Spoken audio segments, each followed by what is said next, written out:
Good morning, everybody. Black Friday is this week, but did you know there's apparently another holiday right before that one? Uh, Turkey Day? Does that sound familiar? I mean, I don't know. To me, it seems a little weird to have an entire day set aside in honor of one particular kind of bird, especially since apparently we're supposed to eat turkey on that day. I mean, I'm not going to get too hung up on it. Nobody really gives a shit about what holidays were originally supposed to mean anyway. Am I right, Labor Day? The following calls are taken from editions of Mail Call, printed in the Herald Mail from November 11th to November 22nd, 2013, which can be read online in their entirety at www.heraldmailmedia.com. First up from Hagerstown. I'm calling about the Saturday night parade. I didn't go, but people told me that there were very few floats. I have a picture of my aunt in 1942 riding on a float in Hagerstown, and it was one of the biggest floats I've ever seen. And we can't build floats now? Come on, let's get a few floats in there because it's going to ruin that parade. It's bad, really bad.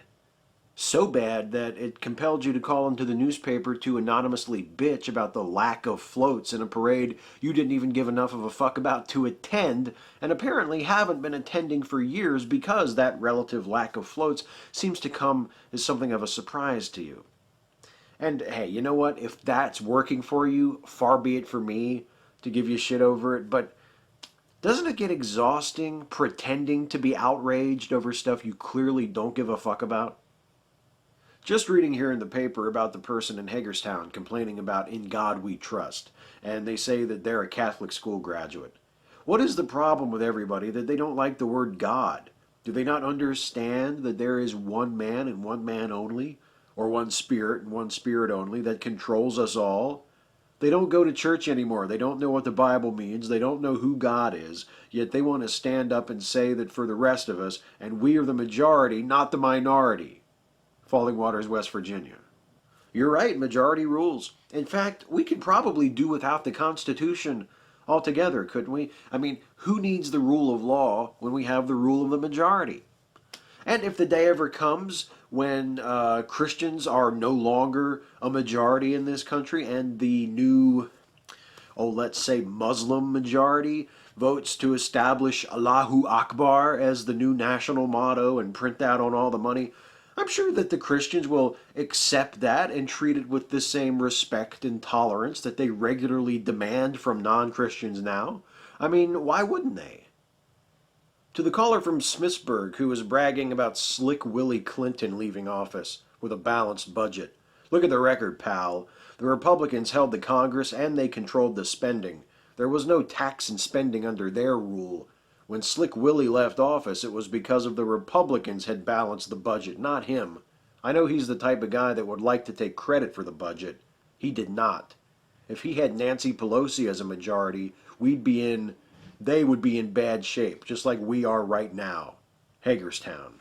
Absolutely, it was the unshakable fiscal conservatism of that Republican-controlled Congress that was responsible for that budget surplus, which is why that surplus was not only maintained, but greatly increased once Republican President George W. Bush came into office in 2001, and not the exact opposite of that. To the caller who suggests having a Halloween on Sunday, this is the Lord's Day. Let's keep it that way. Too many other things are done on Sunday that shouldn't be done, let alone adding more. The world would be a much better place if God wasn't forgotten. Hagerstown. Or the world would be exactly the same, since many of God's most ardent and outspoken followers are so ignorant of the history of their own religion that they fail to realize that Halloween is just as Christian as their beloved and jealously defended Christmas, and also because God is a silly superstition. I understand the Democrats tried to build a statue of Obama, but it kept falling over because the nose was so long. Hagerstown. That's funny because I heard the Republicans had a statue of George W. Bush carved out of solid basalt, and it was the first time the actual person was denser than the statue. I was just reading Mail Call this morning, and first we have the Hagerstown baseball team, and now we have the Redskins. There's no need to change the Redskins' name. Just change the logo. Put a red potato on there and call it good. Hagerstown.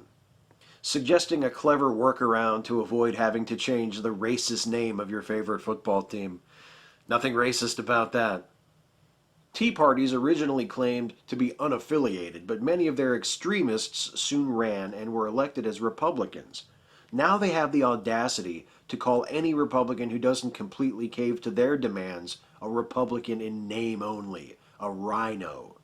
It just shows how ridiculous these people are. They are actually the newbies, yet they claim to be the only real Republicans. Why do real Republicans tolerate this craziness? Hagerstown. Because it's their fault that the Tea Partiers gained such power within the party to begin with? Because despite the relentlessly divisive tactics of the Tea Partiers, many mainstream Republicans still aspire to uphold Ronald Reagan's commandment to never speak ill of their fellow Republicans?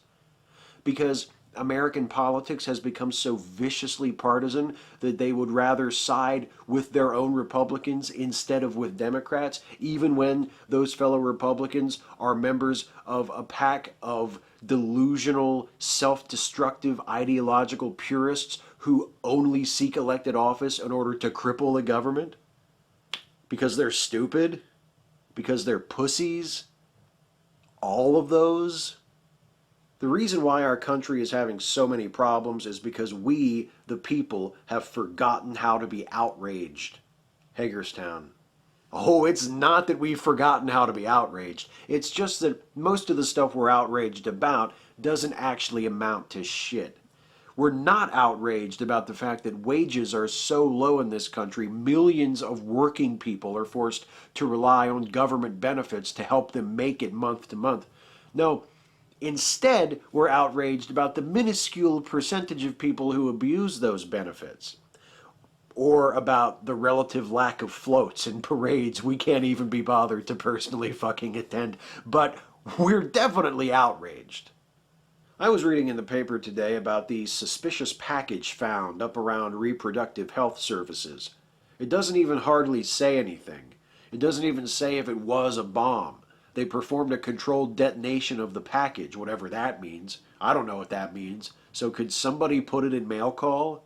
Hagerstown. So much of this series is devoted to me making fun of the people who call these comments into the newspaper that sometimes the abject dogshit worthlessness of the paper itself can be lost. Consider what is happening with this comment. A reader has a question about a story in the paper, so he or she calls into the paper to ask the question, and the editors of the paper, who presumably have the answer to the reader's question, print the question and not the answer. There's no editor's note underneath this mail call comment saying, oh yeah, that wasn't a bomb, or anything like that. Printing comments of confused readers while doing absolutely nothing to correct that confusion. My local newspaper, ladies and gentlemen. It's that time of year again when you go into a store and everybody wants money from you. You can't even go without the clothing stores wanting money from you. And you really have to feel sorry for the cashiers in the store, because I've heard one of the bosses yell at her because she wasn't getting enough donations. If I gave to everyone who asked for a donation, I'd be giving over $100. Like you're cheap. How can you be cheap when every place you go wants money from you? Hagerstown. I'm sure a lot of it is a PR move for these stores that upsell charitable donations, a way to make their company appear benevolent. Even so, I used to think it was a nice thing to raise a little money for charity, especially around the holidays. But hey, if it makes you feel cheap, we'll just forget the whole thing. And finally, from Hagerstown, if CBS, 60 Minutes, and Time Magazine can apologize for mistakes about the Benghazi story that was misleading, why can't the Republican Congress and its pundits apologize for not checking the facts first? Oh, you dear sweet child. If you were here, I would give you a big warm hug and $5 to go get yourself some ice cream. You can get anything you want. Just make sure there's enough left over to buy me a beer. And actually, I mean, of course, they don't sell beer at the ice cream shop, so you'll have to walk up the street to Captain Bender's. And actually do that second, because there's usually a line at the ice cream shop, and I don't want you bringing me a warm beer, okay? Oh, by the way, Yingling in a bottle. Thanks for watching.